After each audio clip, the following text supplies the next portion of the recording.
ثُمَّ أَنزَلَ عَلَيْكُم مِّن بَعْدِ الْغَمِّ أَمَنَةً نُّعَاسًا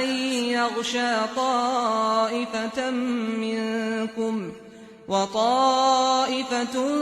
قَدْ أَهَمَّتْهُمْ أَنفُسُهُمْ يَظُنُّونَ بِاللَّهِ غَيْرَ الْحَقِّ ظَنَّ الْجَاهِلِيَّةِ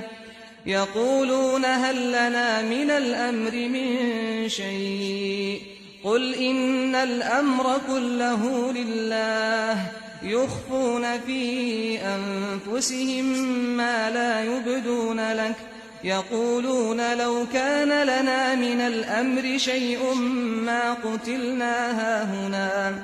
قُل لَّوْ كُنتُمْ فِي بُيُوتِكُمْ لَبَرَزَ الَّذِينَ كُتِبَ عَلَيْهِمُ الْقَتْلُ إِلَىٰ مَضَاجِعِهِمْ وَلِيَبْتَلِيَ اللَّهُ مَا فِي صُدُورِكُمْ